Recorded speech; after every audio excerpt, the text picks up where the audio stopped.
नमस्कार बंधुरा रिमिर बांगाली रान्नाघरे आपनादेर सबाइके स्वागत। आज आमी तैरी करब मुचमुचे मजादार पालंग पकोड़ार रेसिपि।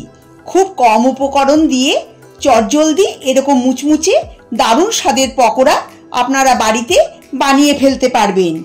एई पकोड़ा सन्ध्येबेला चायेर साथे अथवा टमेटो केचाप बा ग्रीन चाटनिर साथे खेते दारुण लागे। एकटा लाइक दिए पुरो रेसिपिटा देखार अनुरोध रइल। एखाने आमी 250 ग्राम फ्रेश छोटो साइजेर पालंग शाक निये खूब भालो करे धुए परिष्कार करे स्ट्रेनारे जल झरिए रेखे दिएछिलाम। एबार पालंग शाक आमी केटे नेब। खूब छोटो करे काटबो ना, एकटू बड़ बड़ करे केटे नेब। देखुन पाता दुभाग करे केटे निएछि। एटाके एक पाशे रेखे दिচ্ছি। এবার একটা বড় মিক্সিং বলে দিয়ে দিচ্ছি 1 কাপ বেসন। আমি এখানে কাপ মেপে নিচ্ছি, আপনারা চাইলে বাটি মেপেও নিতে পারেন। এর মধ্যে দিচ্ছি 2 টেবিল চামচ চালের গুঁড়ো, এতে পকোড়া মুচমুচে হবে। দিচ্ছি 1 চা চামচ থেতো করা রসুন, দিচ্ছি 8-10টা থেতো করা গোলমরিচ, স্বাদ অনুসারে লবণ, হাফ চা চামচ জোয়ান, হাফ চা চামচ চিলি ফ্লেক্স, हाफ चा चामच থেতো करा धने, 1/4 चा चामच हलुद गुঁড়ো। हलुद गुঁড়ো बेशी देबेन ना, ताहले पकोड़ार कालार कालचे हये जाबे।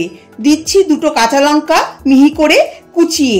एखन शुकनो अवस्थाते भालो करे मिशिए नेब। भालो करे मेशानो होले एर मध्य अल्प अल्प करे जल दिए घन बैटार बानिए नेब। जल एकबारे देबेन ना, ताहले बैटार पातला हये जाबे, तखन पकोड़ा भालो होबे ना। पातला बैटार बानाबो ना, घन बैटार होबे। घन बैटार तैरी करार पर ढाका दिए 5 मिनिटेर मतो रेस्टे रेखे दिচ্ছি। 5 मिनिट परे ढाका खुले एटाके 4-5 मिनिट समय धरे भालो करे फेटिए नेब।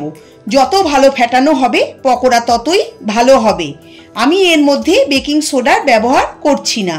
5 মিনিট ফেটিয়ে নেওয়ার পর দেখুন এটা ফুলেও গেছে আর এর কালারও চেঞ্জ হয়ে গেছে। এবার এর মধ্যে দিচ্ছি একটা ছোট সাইজে লম্বা ঝিরিঝিরি করে কাটা আলু। আলু কেটে জলে ভিজিয়ে রেখে দিয়েছিলাম, এতে আলু কালো হবে না। দিচ্ছি একটা বড় সাইজের লম্বা লম্বা করে কাটা পেঁয়াজ আর দিচ্ছি 1 মুঠো ধনেপাতা কুচি। এগুলো পকোড়ার মধ্যে দিলে পকোড়া খুব সুস্বাদু আর মুচমুচে হয়।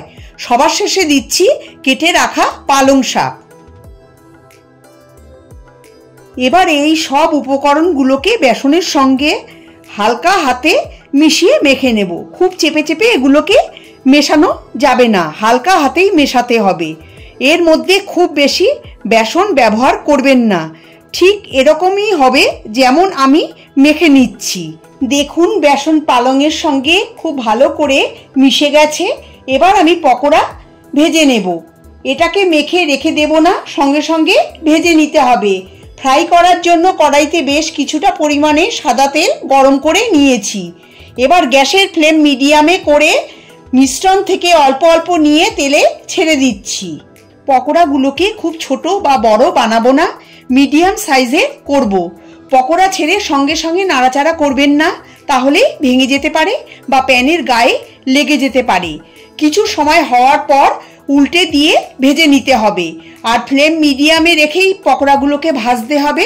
হাই ফ্লেমে ভাজলে পকোড়াগুলোর ওপরে লাল হয়ে যাবে আর ভেতরটা কাঁচা থেকে যাবে। আমাকে সাপোর্ট করার জন্য সকল বন্ধুদের অনেক অনেক ধন্যবাদ। আমার চ্যানেলে নতুন বন্ধু হয়ে থাকলে চ্যানেলটাকে সাবস্ক্রাইব করে নেওয়ার অনুরোধ রইল, পাশে থাকা বেল আইকনটা সমেত। আমার চ্যানেলে আরও দারুণ টেস্টি স্ন্যাক্সের রেসিপির লিঙ্ক আমি ডেসক্রিপশন বক্সে শেয়ার করে দিচ্ছি, আপনারা চাইলে দেখে নিতে পারেন। এক পাশ ভাজা হলে অপর পাশ এইভাবে উল্টে ভেজে নিতে হবে। এইভাবে উল্টে পাল্টে গোল্ডেন করে পকোড়াগুলোকে ভেজে নিচ্ছি। দেখুন ধীরে ধীরে এর কালার পাল্টাতে শুরু করেছে। পকোড়া আমার ভাজা হয়ে গেছে, তুলে একটা স্ট্রেনারের মধ্যে রেখে দিচ্ছি। এতে এক্সট্রা তেলটা ঝরে যাবে আর এটা অনেকক্ষণ পর্যন্ত মুচমুচেও থাকবে।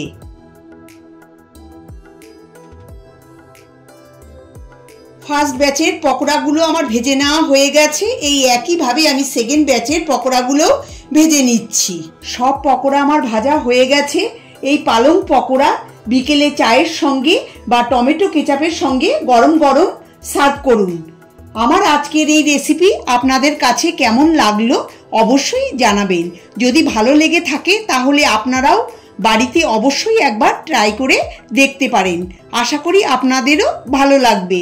ভালো লাগলে লাইক করবেন, শেয়ার করবেন সকলের সাথে। আমার চ্যানেলে নতুন বন্ধু হয়ে থাকলে চ্যানেলটাকে সাবস্ক্রাইব করে নেওয়ার অনুরোধ রইল, পাশে থাকা বেল আইকনটা সমেত। কারণ আমি চ্যানেলে যখনই কোনো নতুন রেসিপি দেব আপনাদের কাছে খুব তাড়াতাড়ি পৌঁছে যাবে। সবাই ভালো থাকবেন, সুস্থ থাকবেন। ধন্যবাদ।